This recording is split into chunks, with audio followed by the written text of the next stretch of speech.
Halo, apa kabar pemirsa? Berjumpa lagi dalam Warta Parlemen. Informasi aktual seputar parlemen bersama saya, Rizky Hawadi.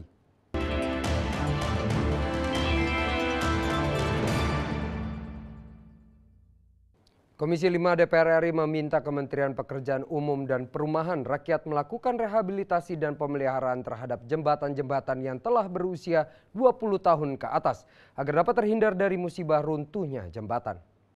Komisi 5 DPR RI melakukan kunjungan kerja spesifik ke Kota Batam, Provinsi Kepulauan Riau baru-baru ini. Wakil Ketua Komisi 5 DPR RI Anton Sukartono Surato mengatakan, peninjauan ini dilakukan sebagai langkah antisipasi agar kejadian jembatan yang ambruk di Kutai Kartanegara, Kalimantan Timur pada 2011 lalu tidak terjadi di Kepulauan Riau. Anton Sukartono meminta pemerintah pusat dan pemerintah daerah untuk belajar dari insiden jembatan ambruk di Kutai. Menurutnya, pemeliharaan jembatan sangat perlu dilakukan agar tidak terjadi hal-hal yang tidak diinginkan. Memang sedang dikerjakan, anggarannya diberikan sebesar 34 miliar dan sekarang udah hampir selesai Desember tahap 1, nanti ada tahap 2 lagi. Nah, kalau semuanya udah dirawat, kita akan menjadikan sebagai acuan kita. Karena ada pembelajaran. Karena kalau enggak kita tidak pernah belajar. 20 tahun kita tidak pernah merawat jembatan. Anggota Komisi 5 DPR RI Syarif Abdullah Al-Qadri mengungkapkan Komisi 5 DPR RI ingin mengetahui sejauh mana pemeliharaan yang telah dilakukan oleh Kementerian PUPR karena jembatan Barelang ini memiliki fungsi yang vital menghubungkan Pulau Batam dengan Pulau Rampang, Galang, dan gugusan pulau kecil lain. Persoalan ini akan juga berdampak terhadap beban anggaran pemeliharaan supaya jembatan ini jangan sampai nanti terjadi sesuatu baru kita melakukan. Jadi sedini mungkin sudah harus kita antisipasi. Dari Batam, Kepulauan Riau, Oki Zulindra dan Dodi, TVR Parlemen melaporkan. Wakil Ketua DPR RI Fadlizon meminta dukungan pemerintah Polandia agar rakyat Indonesia mendapat bebas visa Schengen. Fasilitas bebas visa dari Polandia untuk masyarakat Indonesia akan membawa dampak positif bagi kerjasama kedua negara. Delegasi DPR RI ke Polandia yang dipimpin Wakil Ketua DPR RI Fadlizon didampingi Wakil Ketua Komisi 2 Ahmad Riza Patria dan anggota Komisi 10 Anang Hermansyah bersama Duta Besar Indonesia untuk Polandia Peter Gonta melakukan pertemuan terbatas dengan Deputi Menteri Urusan Luar Negeri Polandia Joanna Wroneka untuk mendiskusikan hubungan kerjasama antara kedua negara di kantor Kementerian Luar Negeri Polandia di kota Warsawa. Fadlizon mengingatkan pentingnya bebas visa untuk mendongkrak kegiatan perekonomian antar pemerintah. Bebas visa akan mendorong peningkatan investasi dan pariwisata, juga akan meningkatkan hubungan antar rakyat atau people-to-people contact. Bebas visa untuk Schengen ya, dan terutama dari sisi Polandia itu membutuhkan semacam konsensus dari negara-negara Uni Eropa, karena negara tetangga kita seperti Singapura dan Malaysia kan sudah mendapatkan. Dalam bidang pendidikan, Fadlizon mengungkapkan, Indonesia selama kurun waktu sekitar 30 tahun ini telah memberikan 395 beasiswa kepada mahasiswa Polandia yang belajar di berbagai perguruan tinggi di Indonesia. Sementara pada tahun 2015 hingga 2016, Polandia memberikan beasiswa kepada 36 orang mahasiswa Indonesia untuk belajar di Polandia. Kita juga memberikan beasiswa dan mahasiswa untuk mahasiswa Polandia untuk belajar di Indonesia. Dan sudah cukup banyak alumninya, kalau tidak salah sampai 400-an. Sehingga itu bisa menjadi duta juga bagi Indonesia.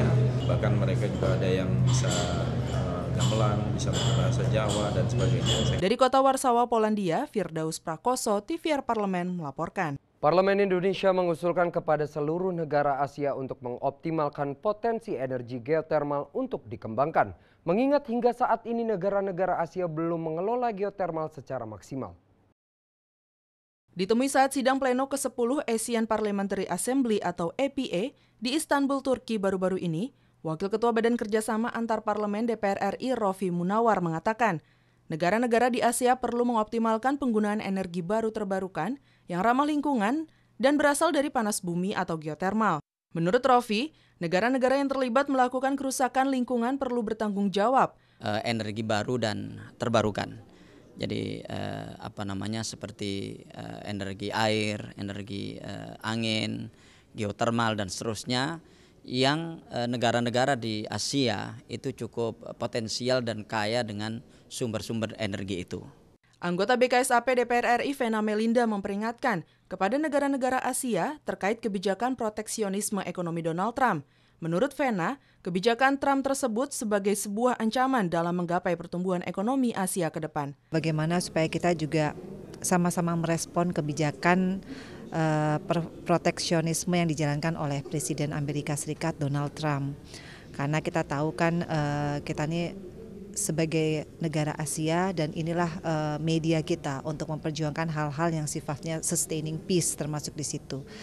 Dari sidang pleno EPA ke-10 Istanbul, Turki, Habibie Mahabah, TVR Parlemen melaporkan. Sebagai media resmi DPR RI, semua perangkat di dalam TVR Parlemen didorong untuk terus berkreasi dengan meningkatkan kerjasama antar divisi dan menciptakan program-program baru yang dapat menarik minat masyarakat terhadap aktivitas di Parlemen.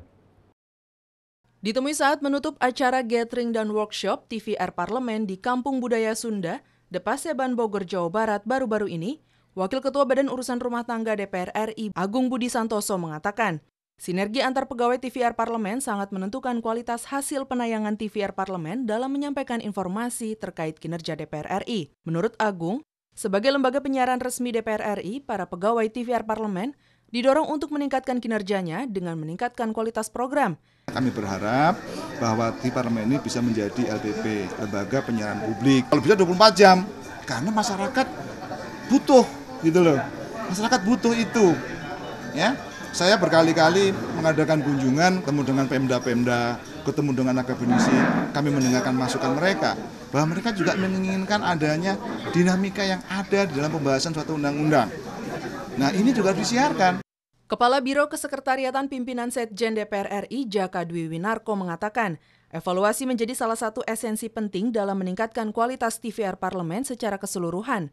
Menurutnya, hingga saat ini program-program TVR Parlemen telah berjalan dengan baik, hanya saja membutuhkan pengembangan dari sisi kualitas dan kuantitas. Dari waktu ke waktu, dari saat ke saat kita harus selalu ada peningkatan. Karena apa? Karena juga masyarakat publik di luar sana juga selalu berkembang. Sehingga kita juga harus mengikuti perkembangan itu. Terutama yang pasti dari sisi teknologi. Teknologi kita harus sesuaikan. Dari sisi keterampilan, dari sisi pengetahuan.